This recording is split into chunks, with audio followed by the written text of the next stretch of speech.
नमस्कार आपण देखुछन फर्क नेचुरल फार्मिंग चैनल मु अजय कुमार साहू आपण मानक आज मु नहीं आछि बालेश्वर डिस्ट्रिक्ट बड़पाल पंचायत को।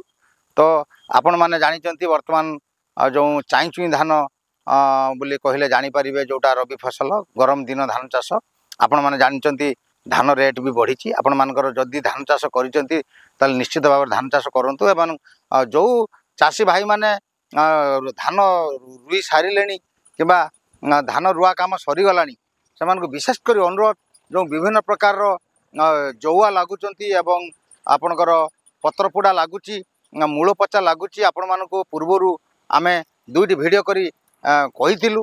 तेणु आपण मानक आउ थे मन पकई दूची आपण मैंने निम तेल प्रयोग करूँ।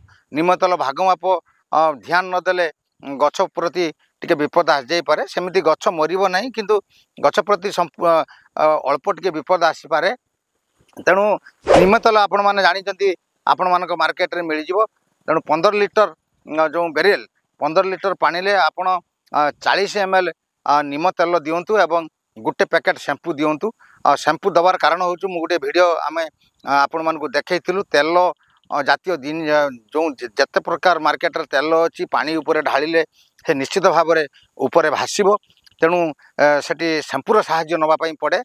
तेणु शैम्पू मिसेले ताको भल करी गुड़े देले गुड़ेला परे संपूर्ण मात्रा रे सी शैम्पू पानी आउ निम तेल ये पूरा मिक्स हो आप जापर ए तेल मिसाई बोली आटू गोटे पिता स्मेल गोटे आसो।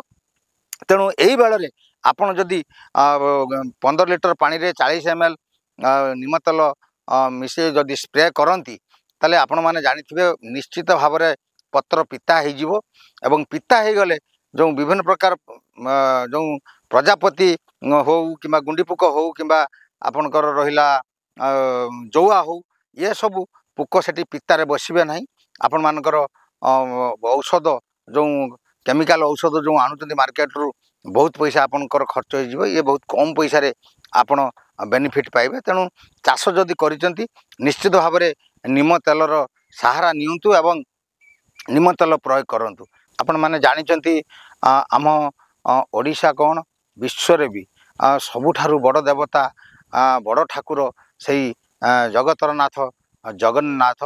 तेणु से जगन्नाथ पाखरे आपण जदि जानिथिबे उणा अधिक ऑल ओडिशा रे लोक जानिगले जो जैविक पद्धति रे जो धान चाष करा जाउची वर्तमान बाहर मार्केट रु धान कि चाउल किणी सेटारे कुंडिया जो महाप्रभु पाखरे जो प्रसाद लगुची ताकू लगा जाई परिबो नाही।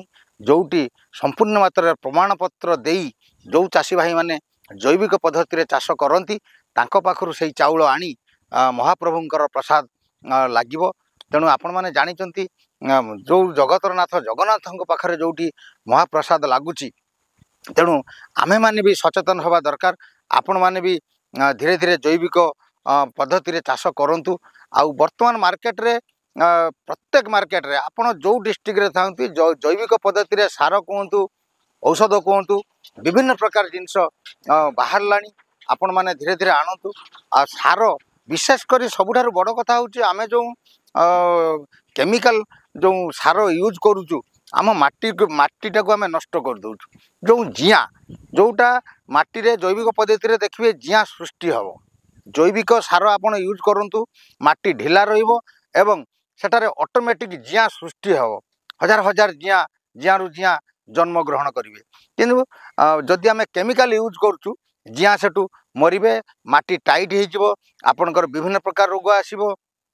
तेणु आपण माने भी से जैविक पद्धति रे चाष करंतु। एवं आउ गोटे बड़ कथा होची आमे जानूचु विभिन्न प्रकार विष यूज करुवा जिनस को आमे राति पाइले मार्केट रे जाई किणुचु एवं ताकू खाऊचु। आपण माने विश्वास करिवे कि न करिवे जो धान चाष जदि जैविक रे न करंती जो विभिन्न प्रकार रोग आक्रमण करुच्ची विभिन्न प्रकार रोग जो आक्रमण होची हार्ट कहतु ब्लड प्रेशर कहतु डायबिटीज कहतु जो चाषी भाई मैंने सचेतन न हेबे ताहले ये धीरे धीरे ए सृष्टि ध्वंस हो। तेणु आसंतु आमे माने समस्ते मिसी जदि आमे समस्ते साथी हे काम करिबा सागर भलिया जो समुद्र भी मुंड नुआई देव। तेणु आसंतु आमे जदि समस्ते जदि साथी हे जैविक पद्धति को आग्रह करी चाष करिबा ताहले निश्चित भाव में धीरे धीरे चाषी भाई मैंने परिवर्तन हेबे आ जैविक पद्धति रे आम मानकु ପନିପରିବାଠୁ ଧାନ ଚାଉଳ ସବୁ ଜିନିଷ ଯୋଗାଇବେ ନିଶ୍ଚିତ ଭାବରେ ମଣିଷ ନିରୋଗ ହେବ। ତେଣୁ ଆସନ୍ତୁ ଏଇଭଳି ନୂଆ ନୂଆ ଭିଡ଼ିଓ ଆମ ଚ୍ୟାନେଲକୁ ହଜାର ହଜାର ମାତ୍ରାରେ ସବସ୍କ୍ରାଇବ୍ କରନ୍ତୁ ଏବଂ ପାଖରେ ଆସୁଥିବା ବେଲ୍ ଘଣ୍ଟିକୁ ବଜାଇ ଦିଅନ୍ତୁ। ବେଲ୍ ଘଣ୍ଟିକୁ ବଜାଇ ଦେଲେ এইଭଳି ନୂଆ ନୂଆ ଭିଡ଼ିଓ ଆମେ ଅପଡ଼େଟ୍ କଲେ ଆପଣ ତୁରନ୍ତ ଦେଖିପାରିବେ। ସର୍ବଶେଷରେ ସେଇ କଥା କହିବି, ଜୟ ଯବାନ ଜୟ କିଷାନ।